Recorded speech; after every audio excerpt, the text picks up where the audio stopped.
What's up, everybody? Welcome back to the channel. If you're just now viewing this video as your first video, I've got Project Mustang here. I pulled it out of the garage. We're going to be doing some final sanding. I'm going to take you a walk around the car, show you what's been taken off, what's been done, and where we're at on the process. We're getting close to paint. This is just a occasional job when I have time to work on it. So let me show you around the car. So as you guys can see, this thing is torn apart. I've got a rear bumper right there. I've got a front bumper right there. I've got trunk lid there. I've got fenders over there. So as you can see, my hood scoops off. It's back in the garage. So got the fenders pulled off. I did some body work down here. Had to do some door skin work on the interior, so I had to do Bondo work and all that. So all this stuff is already primed. And then I got the rear bumper off, the trunk lid off, and I actually went through the trunk lid area right here with some real thick material, which I'll just paint over, but it was more like a water sealer for all the little paint and all that stuff that was kind of layered on.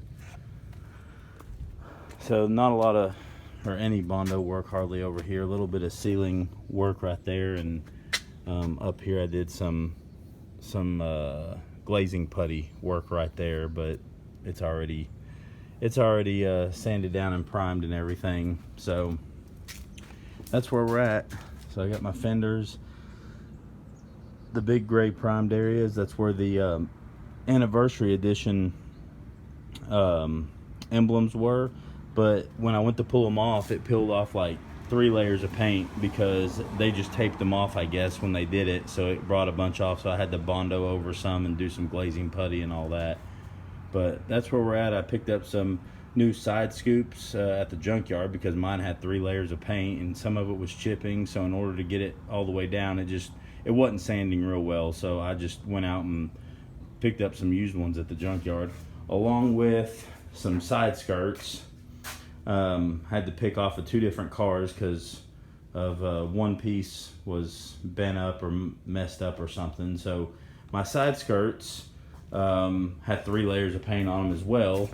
Side skirts, you can see where I started to do some aircraft paint removal, but it got so horrible. Even when I went to sand it down with some really low grit, you can still feel it. It was bad. So it was worth spending whatever it was, 40 bucks on some used ones with 1 layer of paint on them and just sand them down and they're ready. So anyway, that's where we're at.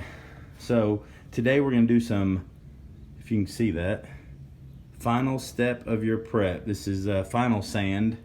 Basically, I'm gonna put some on some gray Scotch-Brite. I'm gonna go over the car. You can see the sheen. There's still a sheen in the car right here. And most of the places, honestly, there is, because I wet sanded it with Scotch-Brite, the gray, which is about 600 or 800 grit. It just didn't get it quite all, and I really don't want to go down to like a 400 grit or the red Scotch-Brite. So I'm going to use some of this final sand, and I've already done it on these fenders. You can see on the fenders, there's really no sheen to it. Really, it's just a dull. So compared to that, where it still shows some sheen to it, these do not have any of that. So that's what we're going to go for. We're going to do that over the whole car, which really shouldn't take long because you only do about 3 passes with the Scotch-Brite in one area, and then you go on to another area. So it really shouldn't take that long. So stay tuned and you can watch me do that, and I'll fast forward it real quick because that's kind of boring.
there you have it. It's been wet sanded with gray Scotch Brite and final sand. That stuff seems to work pretty good. You can look down it and there's really not a sheen anymore on the car, other than the areas that are maybe a little bit wet. But I'm not doing the roof. I'm wrapping the roof in black or some type of black carbon fiber look. I think it'll make a good offset. But after all this dries, I'm gonna mask off, and I still got to order my paint and my clear coat. And then after that comes in, we'll just wait for the weather to get somewhat nice, maybe 60 degrees plus, so I can paint the fenders, the bumpers, the side skirts, all that kind of stuff, the trunk lid and the hood all separate. So I've got everything back inside. It's a little chaotic when you're doing it at your house, but I think in the long run, I mean, like I said, it's a 20-year-old car. It's not a show car or anything. It's something that's just a small project for me. So you guys stay tuned, and I'll do a video on masking everything off. I'll wipe it down with Prep All that I have from Clean Strip, and then when the paint and stuff comes in, I'll start painting and clear coating hopefully all the separate pieces, and then I'll get to the car itself. And I still got another month or two probably on this project, but it's going along pretty good. So y'all stay tuned, subscribe, and like this. Comment if you want to see anything particular, or if you have any other ideas, and just stay tuned. It's good for a DIY person. Not everybody has the convenience of having a shop or big compressors or all this other stuff. I've got a small 8-gallon compressor, but I'm not willing to try it on this and then it mess up and all that. So I'm gonna do it with aerosol like a lot of people on YouTube do, and do the professional 2K clear, and I'm hoping it comes out as good as everybody else shows it does on video. So we'll see. If it comes out looking like that, I'm gonna be more than happy with it. And then we'll start on the motor mods as far as motor swapping and all that. So you guys comment down below, subscribe to this channel. I'll have more stuff coming out. See y'all later. Have a good week.